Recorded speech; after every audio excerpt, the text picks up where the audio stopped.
Halo saudara-saudara, kita jumpa lagi dalam konten yang mencerdaskan kehidupan bangsa. Masih dalam konteks pilihan presiden, kita membahas tentang pilihan presiden dan wakil presiden. Tetapi ini bukan kampanye capres. Kita mendapatkan sebuah kenyataan yang diukur panjangnya tak terbatas. Ketika Pilpres sudah dimulai tahun lalu, bahkan 2 tahun lalu, dengan berbagai macam langkah-langkah politik para elit politik dan masyarakat yang berkesempatan untuk menjadi calon pemimpin bangsa ini. Mereka sudah menunjukkan langkah-langkah yang sungguh membutuhkan ketepatan, intuisi, penalaran, serta komunikasi. Bila mana kekuatan yang dimiliki oleh satu kelompok ternyata itu tidak dapat diekspresikan dalam komunikasi yang baik, meskipun sebesar-besarnya kekuatannya, maka bila komunikasinya buruk, maka dia akan mengalami sebuah keterasingan.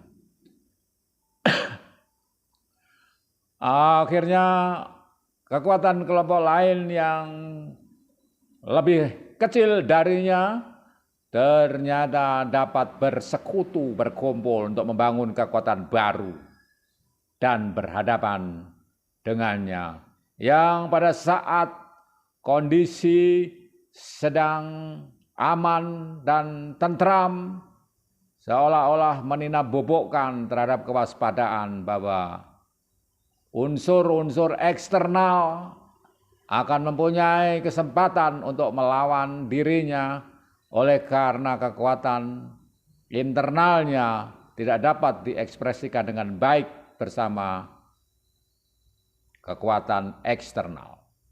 Nah, saudara-saudara, hal inilah yang tampak pada saat kontestasi presiden, calon presiden dan wakil presiden saat ini. Partai yang begitu besar ternyata harus berjuang keras dengan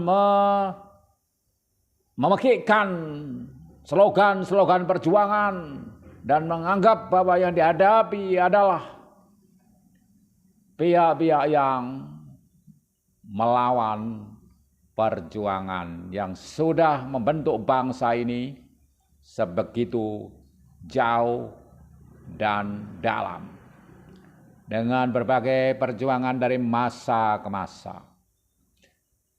Nah, yang dihadapi bukan penjajah asing, tetapi bangsa sendiri, teman sendiri, kawan sendiri, yang dulu adalah kawan menjadi lawan sekarang.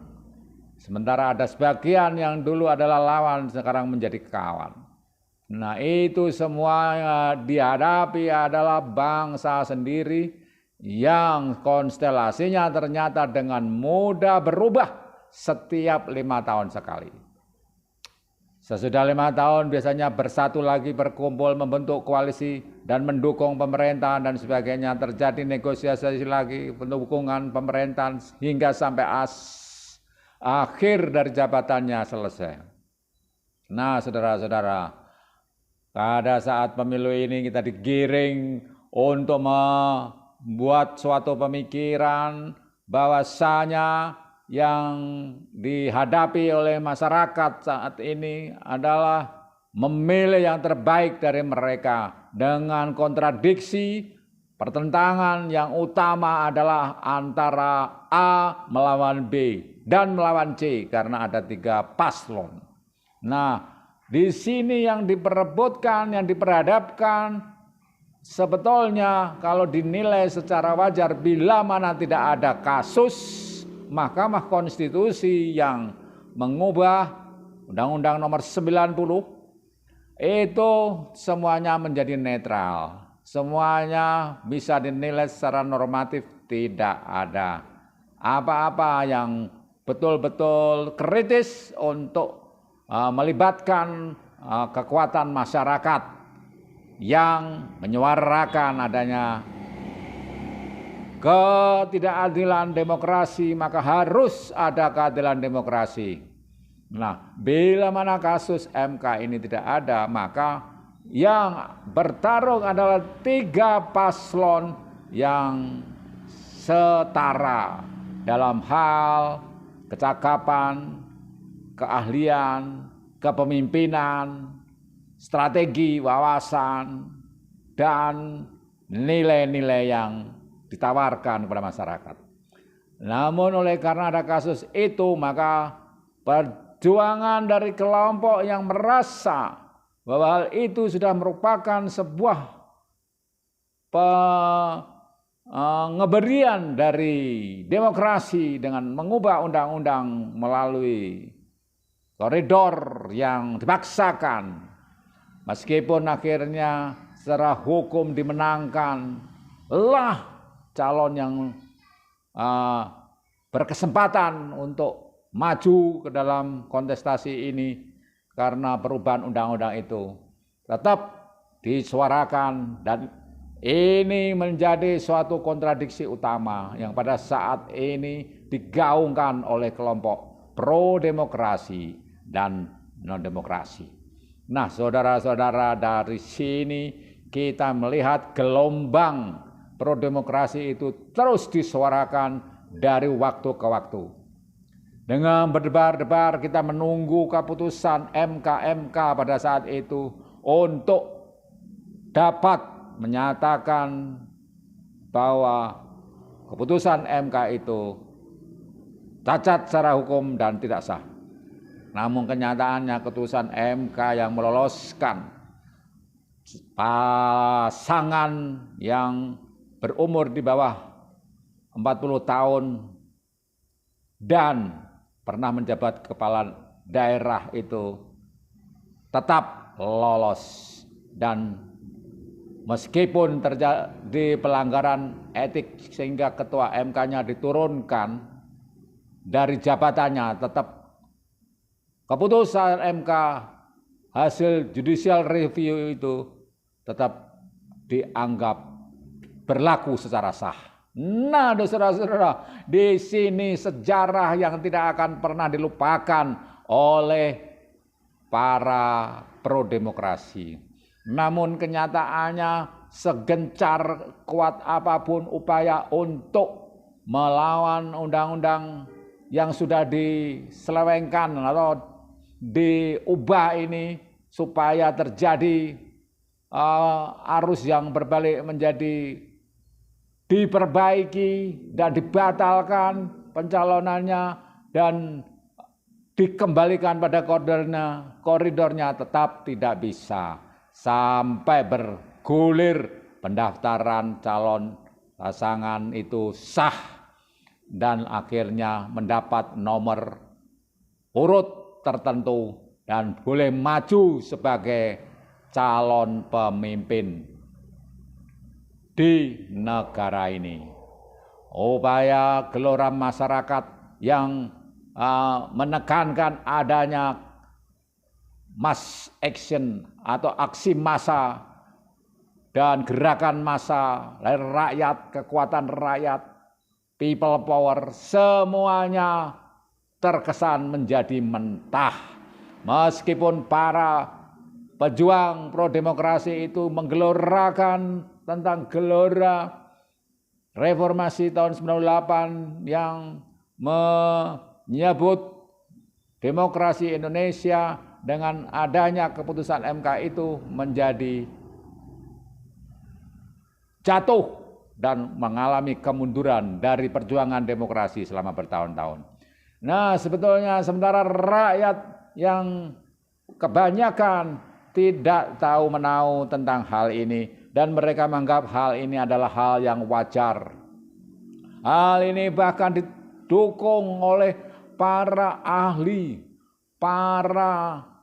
tata negara, para ahli hukum, para ahli yang semuanya mereka mendukung dengan alasan politik. Meski mereka mengatakan bahwa ini terjadi penyelundupan hukum dari pengubahan Undang-Undang Nomor 90 itu terjadi pengubahan undang-undang dan penyelundupan serta cacat hukum keputusannya tetap tidak bisa dibatalkan oleh karena keputusannya berlaku final dan mereka bertindak bukan sebagai ahli tata negara di situ, tetapi sebagai insan politik yang mendukung pasangan yang dianggap oleh kubu yang berseberangan ini bermasalah. Nah, saudara-saudara, bagaimana kita menyikapi tentang hal ini?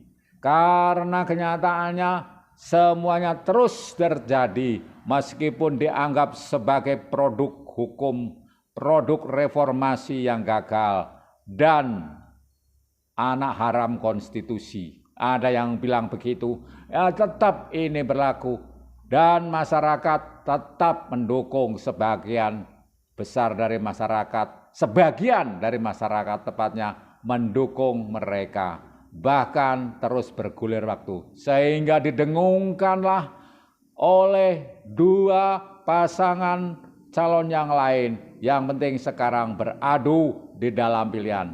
Dan nanti rakyat yang menentukan pada tanggal 14 Februari 2024 bahwa pilihan rakyat adalah yang pro demokrasi, untuk memenangkan demokrasi, untuk menyelamatkan demokrasi.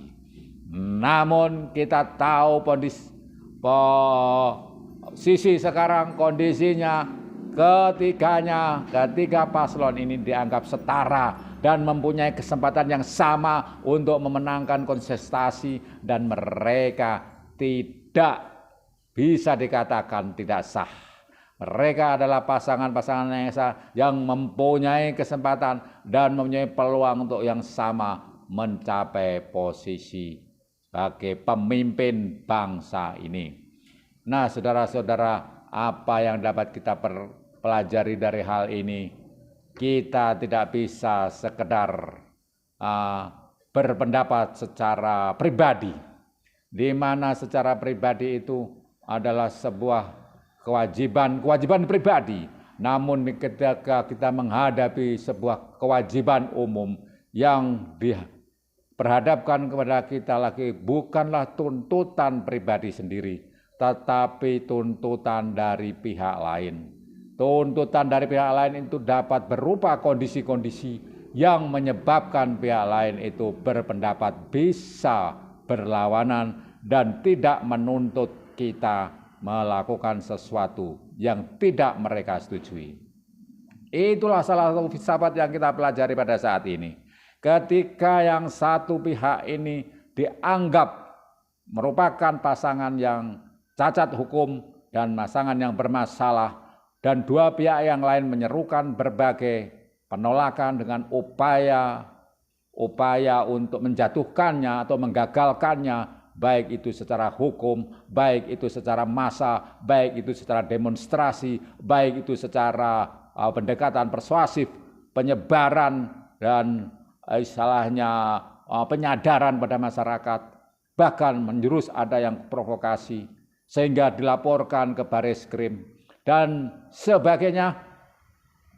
Ini dianggap sebagai sebuah upaya yang menurut filsafat ini adalah tindakan subjektif, di mana kewajiban yang menuntut yang bersangkutan itu masih dari diri sendiri, belum berasal dari pihak lain. Sementara untuk suatu kewajiban utama sesungguhnya berasal dari pihak luar. Dan bila pihak luar ini mempunyai suatu kekuatan yang sama untuk suatu kesepakatan bersama dalam hidup bernegara. Karena hidup bernegara ini adalah hidup bersepakat. Maka kita melihat pada titik kritis ini, jalan yang tetap diambil adalah ketiganya maju sebagai pasangan yang setara. Meskipun sebagian dari masyarakat menganggap mereka tidak setara oleh karena ada satu yang tidak layak dan selamanya tidak layak oleh karena dianggap cacat hukum, tetap kondisinya membuat mereka harus bertarung secara fair dengan mengeluarkan jurus-jurus profesionalitas di dalam pemilihan secara demokrasi, bagaimana memenangkan upaya pemilihan presiden dan wakil presiden saat ini. Bahkan ketika muncul suatu perkembangan di mana ada penguasa mengeluarkan kekuasaannya, mempengaruhinya, dan menggunakan alat-alat kekuasaan negara untuk mendukung bahkan memenangkan dari pasangan calon yang didukung oleh penguasa atau pemerintah ini pun tetap diawasi oleh para kubu yang berseberangan. Namun pengawasan ini tetap sejauh ini tetap berposisi bahwa pasangan yang bermasalah itu tetaplah pasangan yang sah dan harus mendapatkan perlakuan yang sama untuk maju secara fair. Dan ini pertandingannya sungguh pertandingan yang memakan tenaga dari dua pihak yang tidak mendapatkan posisi seperti pasangan yang didukung oleh penguasa atau pemerintah saat ini. Nah, saudara-saudara, kondisi masyarakat sendiri yang rata-rata tidak menjadikan hal ini bermasalah itu oleh karena banyak hal. Karena masyarakat sendiri juga membutuhkan faktor-faktor lain untuk menilai suatu keberlanjutan dari pemerintahan dan pilihannya untuk siapa penerusnya itu juga dinilai dari segala hal yang dapat berpengaruh. Ketika dianggap bahwa sesungguhnya yang menjadi permasalahan bukanlah masalah krusial, yang titik kritis, dan bukan menyangkut esensial hakikat dari kebutuhan hidup rakyat, tentu rakyat akan menganggap bahwa sistem yang sudah diajukan oleh saat ini dengan pencalonan mereka juga bukanlah sesuatu masalah yang patut dibesar-besarkan. Apalagi menurut budaya bangsa ini sudah terbiasa di bawah kekuasaan otoritas tunggal selama berpuluh-puluh tahun. Mulai dari Presiden Soekarno selama 20 tahun sebagai presiden 20 tahun, berarti 4 kali masa jabatan 5 tahunan. Presiden Soeharto 6 kali masa jabatan 5 tahunan plus 2 tahun. Nah, baru pada saat reformasi 5 tahun sekali dan bisa dipilih lagi untuk yang kedua yang 10 tahun. Nah, ini bangsa ini sudah terbiasa menghadapi situasi semacam itu. Yang menjadi titik kritis pada saat reformasi adalah soal ekonomi dan keadilan. Di mana pada saat itu krisis moneter menjatuhkan perekonomian bangsa ini sehingga rakyat merasakan penderitaannya, harga naik dan lain sebagainya. Dan itulah yang bisa menyatukan kekuatan para aktivis dan mahasiswa didukung oleh pihak-pihak yang tidak bersetuju dengan kebijakan pemerintah, apalagi dengan dukungan internasional yang menginginkan ada perubahan dari negara ini. Nah, kondisi semacam ini pada saat ini masih terus diupayakan untuk dikritisi oleh para pejuang demokrasi itu. Namun kita melihat sampai sejauh ini, sampai 65 hari sebelum pencoblosan itu, masih kita melihat tidak menemui kondisi yang sama pada tahun 1998. Nah, saudara-saudara, dengan demikian tidak ada jalan lain bagi rakyat Indonesia yang sadar akan arti suatu nilai dalam sebuah hidup bernegara dan berkebangsaan dan berbangsa yang unggul yaitu mengkritisi sejauh mana sebetulnya kualitas dari calon pemimpinnya ini. Tidak ada jalan lain. Sekarang justru adalah waktunya untuk menilai apakah betul calon-calon yang berlaga itu betul-betul berkualitas. Tidak mendapatkan atau mengandalkan kekuasaan dari yang dapat berpengaruh kepadanya, tapi lebih kepada kualitas masing-masing. Karena unsur internal subjektif dari seseorang itu lebih penting, yang menjadi faktor utama untuk sebuah perubahan, faktor utama untuk sebuah kepemimpinan.